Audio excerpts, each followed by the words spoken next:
Kyotaro Ichikawa is deranged. He reads nothing but anatomy books, murder stories, and violent manga. He fantasizes about the gruesome murder of his classmates. He's even concocted plans to assassinate the most popular girl in his class. No, you'd hardly call it that. It's more akin to a massacre, for the sole purpose of fulfilling his twisted desires. He simply wishes to see this girl, whose existence is the very proof of all unfairness in the world, still and without complexion, under the pale light of the moon.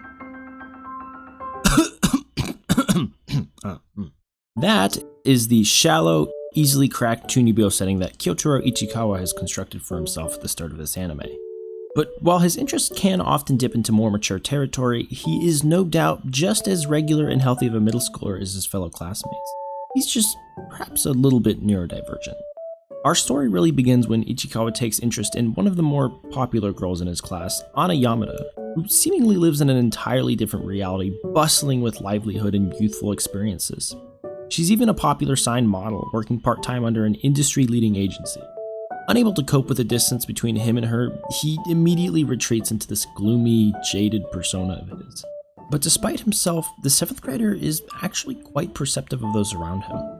Unable to make any friends of his own, he often experiences his youth through the relationships of his peers. So when he sees her in the library for the first time, acting wildly outside of any range of character that he could have predicted, he becomes genuinely curious about the type of person she really is. And once he starts looking at her earnestly, he can't seem to stop himself. He observes her obliterate an entire bag of family-sized chips by herself, clumsily working on a class project as if she could care less, crying in the middle of said project presentations because her group had to redo the entire thing, and finds out that that was in fact her best effort.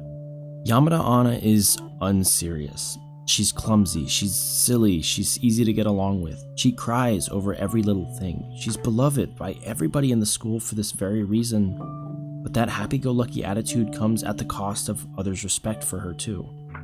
Very often she's treated like a child or a pet by her friends and even some of her family.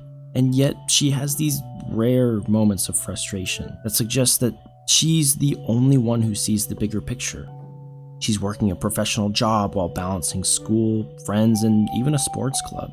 Despite acting the most immature, she is often the only one in her class that thinks like an adult. While Ichikawa is afraid to cross the starting line to adulthood, Yamada is already running. She's running with a constant smile. His feelings of jealousy and envy for nothing but a pretty face have become a complex respect.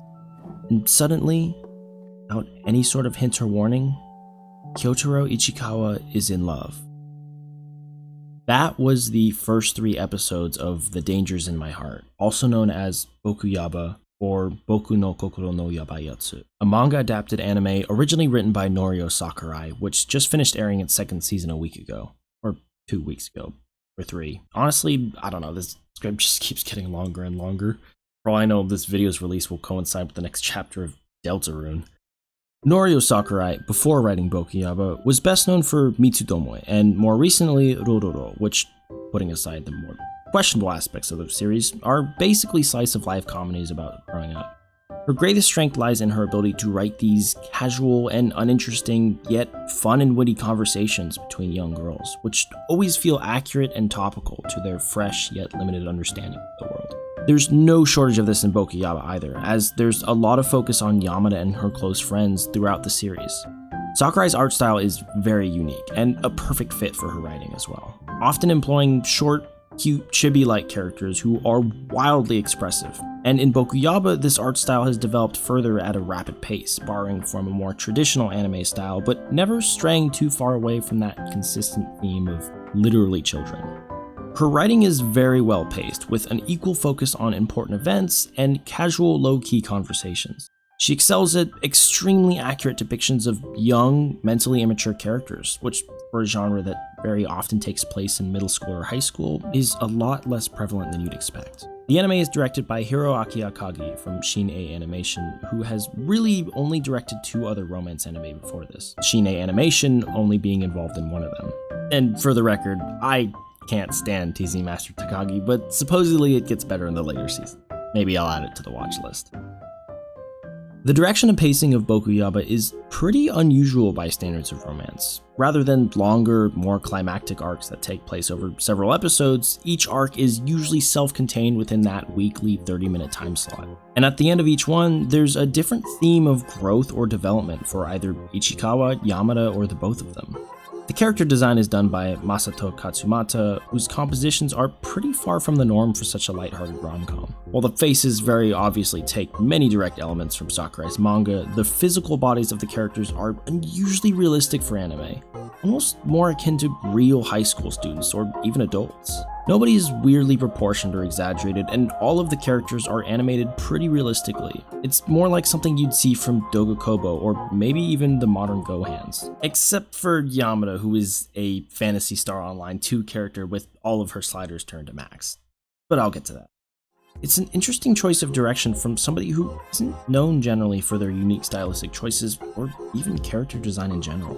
The soundtrack is done by the very talented Kensuke Ushio, who is a legendary name in the industry, known for his stylistic, often orchestral soundtracks that capture the most raw emotions in each scene. Ping Pong the Animation, Devilman Crybaby, Chainsaw Man, Where This Man Goes, avant-garde follows. He uses a lot of silence, slow build-ups, and ambient sounds, akin to his work for A Silent Voice. It makes for an unusual yet very personalized soundtrack for this anime. He, along with many other talents in pretty much all areas of production, were handpicked by Hiroaki himself. Kumiko Yanagisawa for color design, Noriyoshi Kuruma for sound design, Yukari Tamura for the voice of Ichikawa's sister, as well as many other names that he reached out to personally. It goes to show that there was a very specific vision of what this anime was supposed to be, and the director, as well as everyone else involved, were passionate about getting that right. And, well, that's it. That's The Dangers in My Heart. It's a wonderful anime, a very touching romance with a solid production team and a unique approach to character development. I really think you should watch it if you haven't already. So, then, why is the video playhead only a quarter of the way in? Well, none of what I just explained is really what this video is about.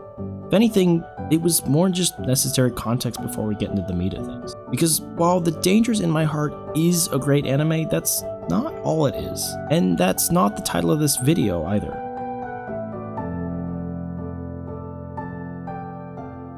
No, I believe Bokuyaba is a modern classic. Something unique and memorable that will be looked at apart from many other series in its class. It is a sincere, modern take on young romance that is sure to be pivotal to the genre. And that's what the rest of this video is about. Now, if you haven't seen Bokuyaba, I'd strongly recommend you watch it first. Not because of anything like spoilers, though there are some, but because for a series like this, there are many reasons to like it. And I'm a strong believer that going into something fresh without any expectations of what it is or what it should be will always give you the most authentic experience. But don't leave the video or anything, just keep it tabbed amongst your other hundreds of tabs that you have open in Google Chrome. What is all this anyway? You need help. Now, that said, there is an elephant in the room that I need to address. Bokuyaba is pretty well known and often rightfully criticized for its sexualization of certain underage characters. And by certain, I mean almost exclusively the female lead, Ana Yamada. And while she is supposed to be presented as somebody who is bigger, taller, and more developed than most of the girls her age from a narrative perspective, it's way over, and at times can go as far as to kill the otherwise immaculate immersion that this show sets up. I do wholeheartedly believe that themes of sexual attraction in context, even in media about underage characters, can be a great storytelling device. If anything, it's so much more valuable because it's something that's often presented to younger audiences as something that's not okay to talk about. And it's equally sad because that is something that this series also tackles from time to time, but that message often gets muddled because of stuff like this. Like, come on, she's 12. And sure, it's far from the worst example of it in anime, but it's still prevalent and still problematic.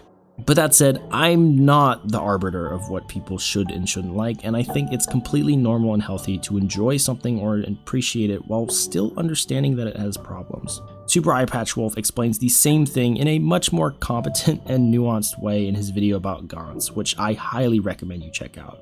the end of the day, it's really a topic for a different kind of video, and the only reason I bring it up here is because there are some people I just can't recommend this series to for that exact reason. So if that kind of thing is really not your cup of tea, you may not like Bokuyaba, and that's okay.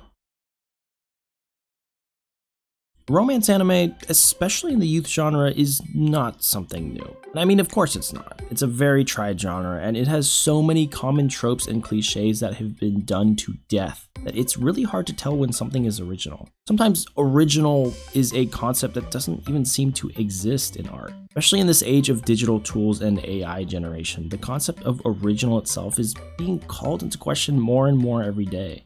I'm not gonna go that deep with the definition, but I do think I've reached a point where I've consumed so many stories, both anime and not, that I find it harder and harder to look at media in a vacuum. That is to say, my head is bound to make comparisons to other experiences I've had, whether or not I want to.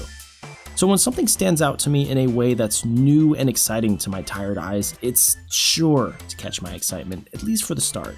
And oh boy, is the dangers in my heart different. Specifically, Ichikawa is different.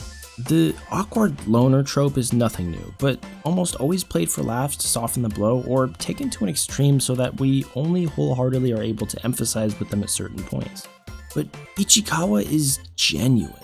He's awkward, edgy, judgmental. He watches others and comments on their behavior in his head. He judges others who he's never really talked to himself. And we have to watch him be his awkward, unhinged self with nobody there to smack him with a paper fan or shout "Nandeanen." But we also see that when he's interacting with others, he's not actually such a bad guy. He's always thinking about the well-being of those around him, though he is often shy to take action. But at the end of the first episode, something happens. Ichikawa, in a desperate attempt to distract the boy trying to pick up Yamada after school, takes a step. He literally takes a large step before throwing his bike off of a riverside cliff. It successfully stalls the situation just long enough for one of her friends to catch up to her and shake the boy off. Ichikawa can't help the kind of person he is. He can't help his negative thoughts or his gloomy perspective on friendships. But because he's taken an interest in another person, the desire to help them out of a rough situation managed to leap any mental hurdles he otherwise had. Because of this mysterious feeling inside him, this illness that he claims to have, he took a step towards conquering himself. And every episode after this continues to serve as a single, self-contained step of growth. And among many other things, this is, to me, what makes The Dangers in My Heart truly original. Most romance anime are usually centered around longer, more eventful arcs that take place over 2 or more episodes. There's a big outside problem that's introduced, and the main characters need to solve it. Complications happen along the way, and as the result of the resolution, there's a payoff in the form of some sort of change in relationship between the main 2 characters. And this formula isn't bad. It works. There's a reason why so many stories, especially for an ongoing series that has no clear end, use it. But in romance, it suddenly becomes a problem because you can only raise so many romantic flags between 2 characters before they just start dating. Once the writer passes this threshold, they really only have 2 choices. You either pair the characters together and ultimately solve the greater plot, thus ending the story, or you stall it out. And well, let's just say there's a reason dense protagonists are still so common despite it being a universally hated trope. In Bokuyaba, these big events are pretty few and far between. In many episodes, the conflict often comes from an internal struggle from Ichikawa or Yamada. Even otherwise, it's always one or several smaller occurrences that are pretty regular in everyday life. Yamada gets hurt in a game of basketball, Ichikawa rambles about manga, and Yamada's friends crack a joke at him. The 2 of them bike home together and share an ice pop. These 3 mundane events are some of the most important scenes of the first season. In life, and especially when you're young, every day can be a learning experience. And every lesson learned isn't necessarily going to be correct or even helpful. Sometimes you only find more questions, but even if you make a mistake or take a wrong turn, that's okay. Because you'll find your way back to the right answer another day. All it takes is a willingness to learn. The admittance that you don't know everything. the motivation to find the answers you want. And while sometimes it takes these big flashy events to bring us to a realization, it's the many slow, mundane events in our lives that actually change us, little by little, step by step. This is Bokuyaba's unique approach to story progression.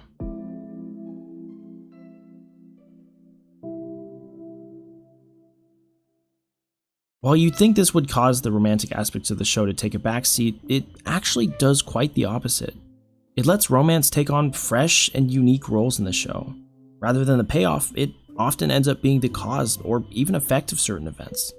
This gives the main pair these awkward, inconsistent, and often unintentional developments that feel a lot more naturally paced and will often catch the viewer by surprise.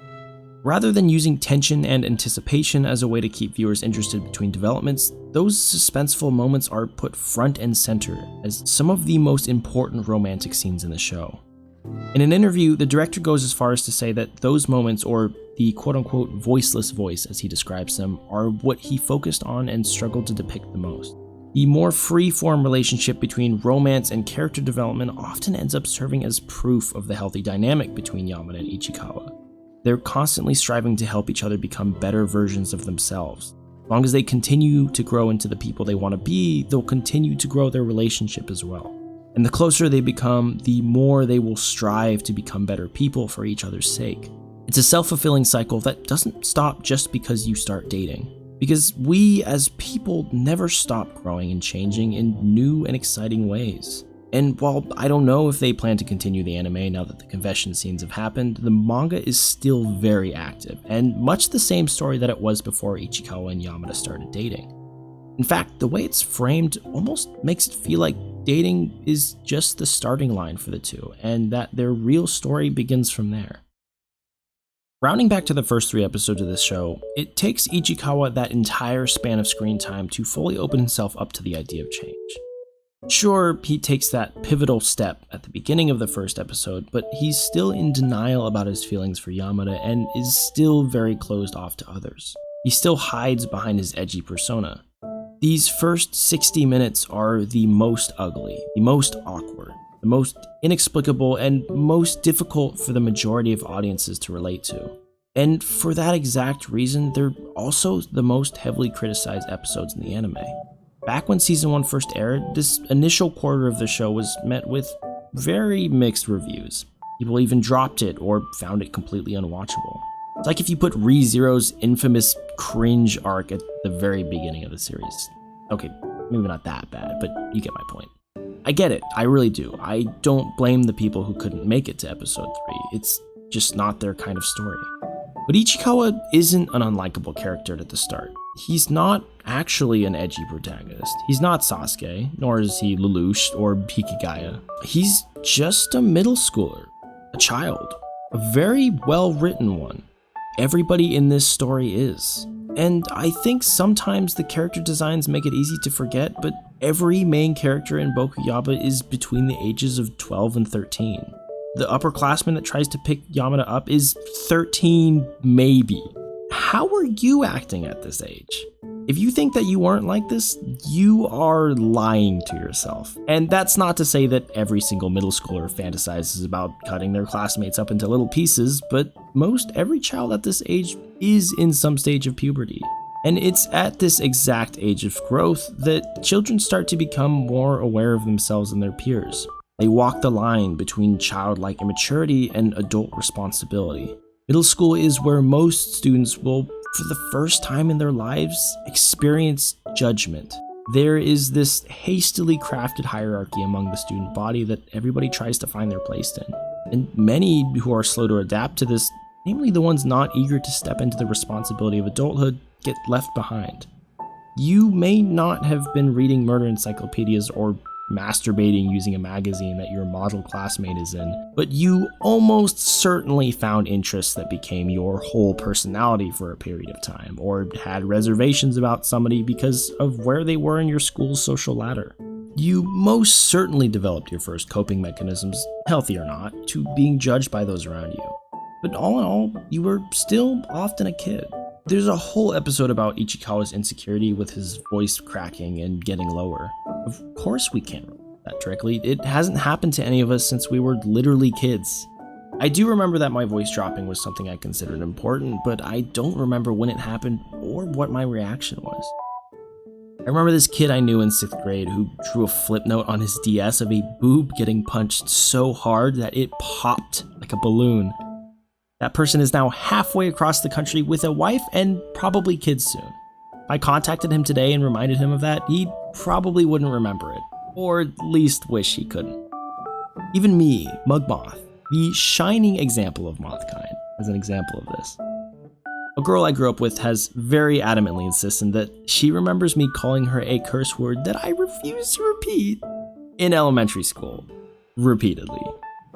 I don't remember this at all, and still don't think I was the kind of person that would do such a thing, but I also don't think she's lying either. Granted, I liked that girl for a very long time, so go figure. There's an idea in psychology known as memory reconstruction. It describes a phenomenon where people will add or omit details every time they recount a memory based on life experience they've gained since then. It's not unlikely that people will conveniently misremember or forget certain aspects of their childhood that don't align well with their current self-image. But if you've ever babysat before, you'll know that most middle schoolers and even some high schoolers do many things sometimes that seem anywhere from shamelessly immature to straight up incomprehensible. It's not that Bokuyaba writes their characters weirdly, it's that most other coming-of-age dramas write their characters like they're adults. And not that there's anything wrong with that, because these childish, awkward behaviors are only one part of our younger selves, and it just happens to not be the focus of most other shows in the same genre. But while most dramas depict their characters to think and act intelligently and with high self-awareness, which is more in line with much of their audiences, Bokuyaba dives headfirst into that exact idea of ignorance and immaturity. It exposes the inaccuracy of how we remember things. Remember how I mentioned the unusual character design choices? As I said before, a lot of these characters, despite their immature depictions, don't have the figures and statures of middle schoolers. But then again, they also aren't proportioned like your usual anime characters either. And while this is much more just speculation on my part, it's not implausible that this was a very intentional decision of artistic direction to highlight the way in which we inaccurately reconstruct our childhood memories. If you compare the caricatures of each design, you'll start to see that every single character's height and physical figure can be sorted based directly off of their maturity levels from Ichikawa's point of view. Yamada is the most obvious example. She's tall and curvy and looks exactly like an adult. Throughout the show, he sees her as one of the few people their age that sees things, quote-unquote, like an adult. It's one of the reasons he respects her so much, and also what creates the biggest rift between them in his head. Within their friend group, Serena is the next tallest, having a mature style and demeanor, and often being the one to stand up for her friends.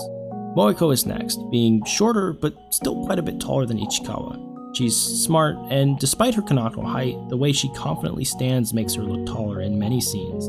Chihiro is perhaps the only main character that is actually shorter than Ichikawa in the anime. She's dense and often is left outside of delicate conversations or secrets because she doesn't quite ever understand what's going on. It's also worth noting that Ichikawa often imagines her having a boyfriend-type role in Yamada's life, and later on in the story, the two actually get mixed up because of how similar they look.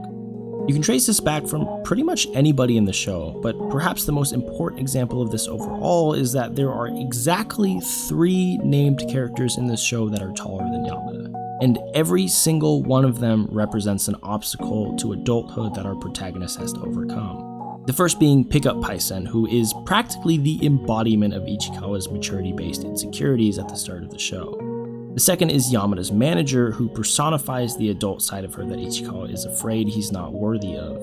The third, and perhaps most significant, is Yamada's father, Yuki, who is this towering mass of pure bulk and brawn. He is the final boss of adults, who Ichikawa must gain the acceptance of to date Yamada. Something else unique about the Yamada father is that despite their opposite heights and statures, Yuki Yamada has an uncanny resemblance to Ichikawa in many ways. To me, he is an obvious representation of Ichikawa's own warped preconceptions about adulthood. And sure, I may just be tinfoil hatting here, but it is an undeniable truth that there is nothing but nuance and intention at every corner of this anime production. There are many strong rom-coms I've watched over the years, some of which I may even consider better overall than bokuyaba. But even in a show as iconic as, say, Toradora, for example, there's nobody I can point out and confidently say, I knew somebody just like that when I was that age. And yet, with bokuyaba, I can say that exact line about most every character in the show. If nothing else, bokuyaba is the absolute best in its class when it comes to depicting an awkward, messy childhood. Combined with the very strong character development aspects of this show, there's a theme that is communicated like no other show I've watched. It's about facing your ugly past and coming to terms with it for the sake of your own growth.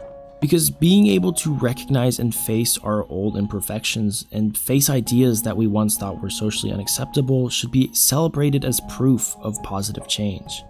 And if we aren't constantly calling ourselves into question, how can we expect to grow as people? I used to draw raunchy anime fan art in middle school, but stopped after some of my friends found out and bullied me for it. I deleted all traces of it online and vowed never to do it again. It wasn't until halfway through high school that I looked back on that and realized that casting off something I enjoyed simply because others thought it was cringy was one of the biggest mistakes I've ever made in my life. Even this whole YouTube channel is kind of an extension off of that. I wouldn't be here making videos if not for looking back at the things I didn't want to admit I did when I was younger.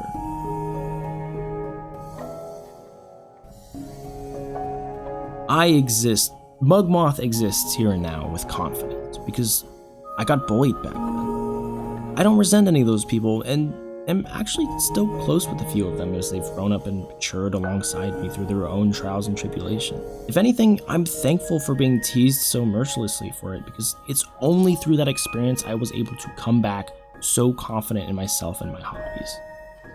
There are an endless amount of stories that focus on character growth, but not a single one has been able to take my most embarrassing moments and present them as memories I should be proud of. But that's still only one of the many themes that The Dangers in My Heart explores with the same level of nuance. Another way that it uses the youthful ignorance of its characters is to break down the many classic tropes and cliches that are common in the romance genre by presenting them with a more realistic, unrehearsed interpretation. The outstanding example of this is present from the very first chapter. Bokuyaba's very premise plays off of the classic loser protagonist and most popular kid at school setup. And at the beginning of the story, our two main characters are pretty plainly presented in this light through Ichikawa's jaded persona. It's a setup with undertones of entitlement and objectification. The love interest is an object, a trophy, a goal to aim for. Meanwhile, the protagonist is often presented as deserving of their affection from the very beginning. They've just been dealt an unfair hand in life, so they haven't had their chance to shine. These stories almost always feature some sort of shared secret or chance encounter, something that binds the two characters together in a forceful way. The love interest will inevitably come to realize all of the protagonist's good points because of how often they interact, and a romantic affection forms. If we're lucky, maybe the protagonist's reasons for liking the love interest will deepen and mature, but the entire foundation of the plot still undermines the life and complex relationships that the love interest has outside of their life with the protagonist. These stories will push this idea that the main character's limited view of their life is the most accurate and the most important.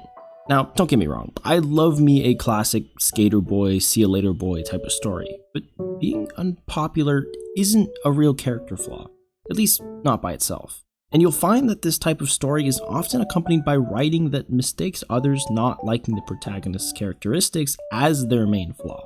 Meanwhile, the story will still interpret their characteristics to the reader as dismissible or even flip them as positives. For example, an overly cynical attitude that causes the character to be ostracized, but in the context of the story, it's still seen as helpful or correct. Or having an unlikable stubbornness that actually ends up being the reason the character wins. Or having much weaker morals than their peers, but still showing up to save the day when everybody else fails, just because. Bokuyaba works from the very beginning to critique this setup. Not even by blatant intention, but purely because of its failure when tested against these rich and vibrant characters. The main focus of the first 3 episodes is Ichikawa's rigid stereotyping of those around him and how quickly his outlook is disproved once he takes any amount of time to get to know his fellow students.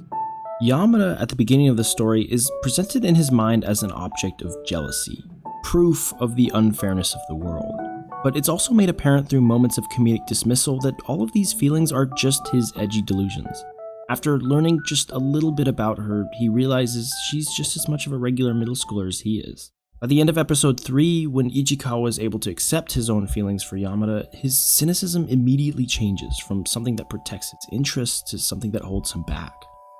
There haven't been any significant chance encounters between the two other than idle conversation in the library, nor any real romantic sparks yet. But for a moment, he overflows with this explosive emotion called love, as he's forced to accept that she is not the cruel, uncaring person that he's been trying to convince himself she was. Whether or not he wants to admit it, Yamada does value him on some level, and he admits to himself that he values her too. But then at the very start of the next episode, he immediately rolls back on it, and for the rest of the first season, it becomes this push and pull between Ichikawa's new relationships and his old coping mechanisms. That simple reinterpretation of a common trope turns into a legitimate struggle that carries all the way through the first 12 episodes, with Yamada, with Moeko, and even with Adachi. Every time he comes to accept that there are parts of other people that he doesn't understand, he becomes more willing to learn about who they really are. It's then that he begins to build genuine relationships with each of these people. Like I said before, this is the obvious example, but there are many, many small tropes that are present throughout the story. But similar to other subversive character-driven shows like the Monogatari series or Evangelion, none of these characters care about cliches or that they're part of some scripted narrative. Things happen, and they react like humans would normally. And many tropes, like the Gyaru who's nice to otakus, or the main girl's overprotective dad, or the friend who's way too interested in sex, are loosely based on real life. They wouldn't be nearly as appealing as fantasies if there wasn't some level of familiarity to them. And this show reminds us that they can be, and often are, real life. But you can't win the lottery if you don't buy a ticket. And even then, it's not worth any money unless you know it's a winner and you turn it in. We experience life because we put ourselves in the right places at the right time, even if by coincidence. And those random encounters only become opportunities when we're able to recognize them as such. But what we take away from life's experiences is always our own choice. And that's what makes our lives so valuable. That's what makes us real.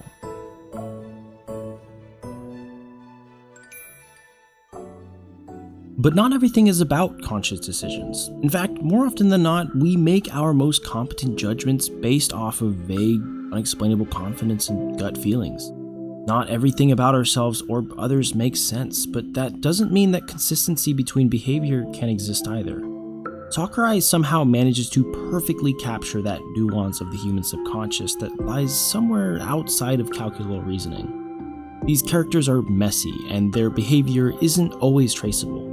They often don't understand themselves. However, everything they do manages to feel consistent despite that. Especially in Yamada's case, whose personality and view of Ichikawa are very complex and often changing. But most importantly of all, they experience their emotions first, both because and despite themselves. Both of our protagonists gain an interest in each other far before they understand why. Ichikawa even goes as far as to make excuses and come up with reasons in his head, even though none of them really make much sense.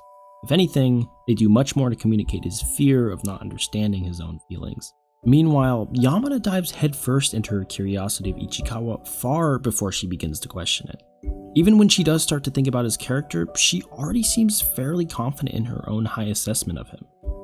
By the 4th episode, she's already completely comfortable with Ichikawa and feels that she understands him. She talks to him casually and confides with him about personal problems that she hasn't managed to tell anybody else yet. When he doesn't respond to her, she playfully calls it out, confident that he's been listening properly despite his reactions. She crosses small boundaries often, heeding little mind to his negative reactions because she figures they're just signs he's opening up to her. You'll notice that throughout the majority of the first season, Ichikawa and Yamada both learn about each other's deeper character qualities almost entirely indirectly. They watch each other draw inferences, make assumptions, and come to conclusions all without each other's input. And it works for them at the start because they both have very positive perceptions of the other. Those loose threads that they've curiously latched onto are ones of respect and admiration. But our two protagonists are not completely compatible as people.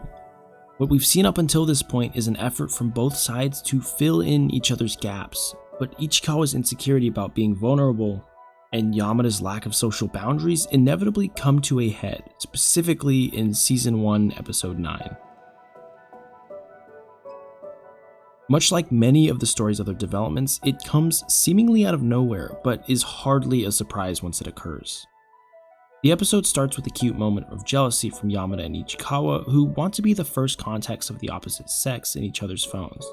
She already has this established habit of pushing him to slip up when hiding his vulnerabilities.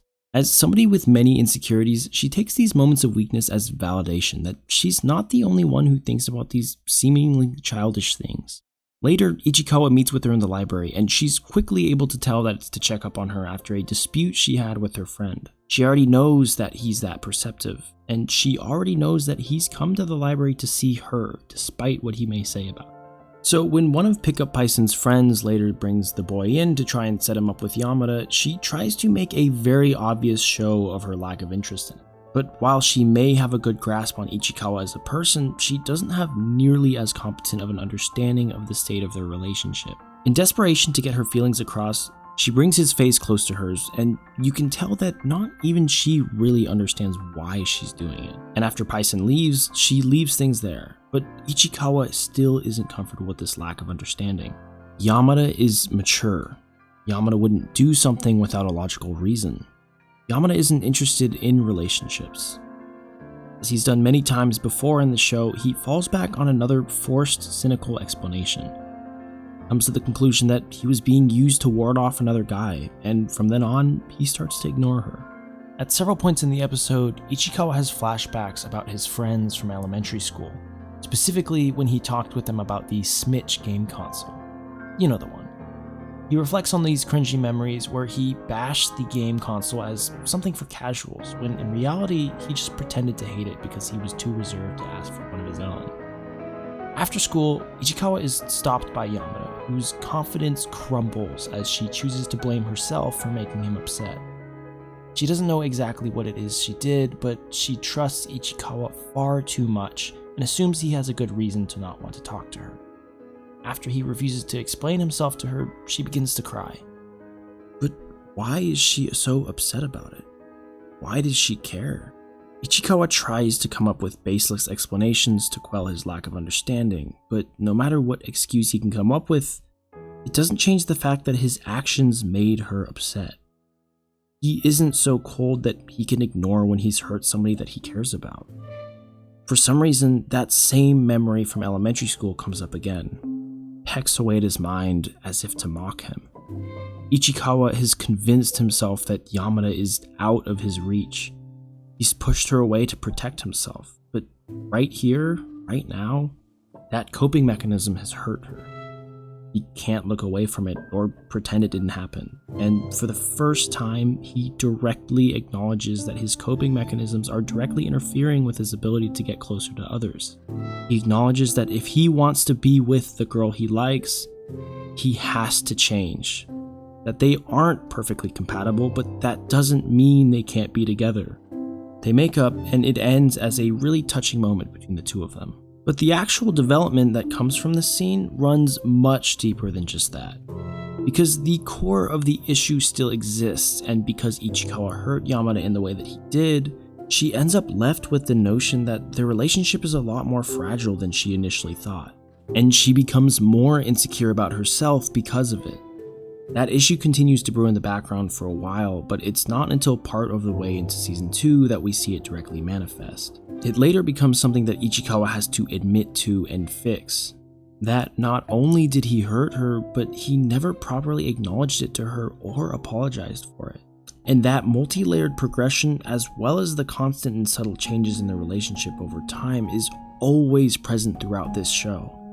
It's often that we see rom-coms based around two characters that fit together like puzzle pieces. They're paired together because of their compatibility as partners, grouped up with the idea that a compatible relationship is the easiest and most natural.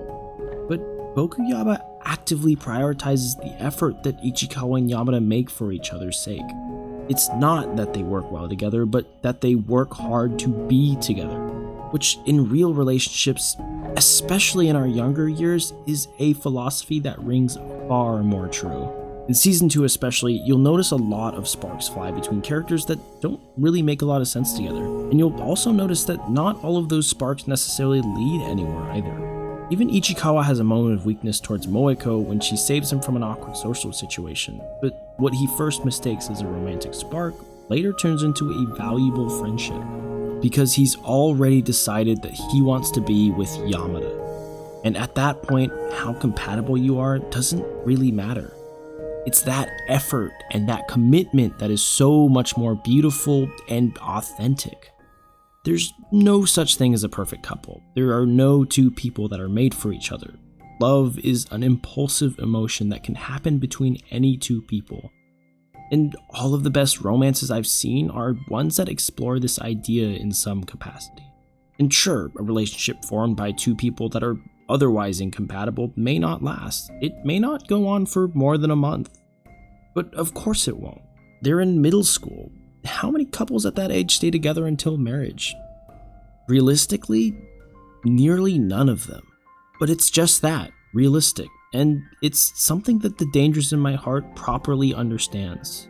It's why sometimes the relationship between Ichikawa and Yamada feels hasty or immature. It's why sometimes there are these moments that feel like the show might just end prematurely. But the show also does its best to quell these doubts by proving to us that Ichikawa and Yamada are actively trying to maintain their relationship as well as grow closer at a healthy pace.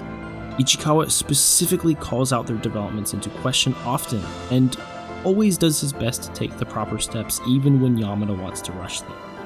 And it's because they continue to work hard for each other's sake that we can trust in their bond.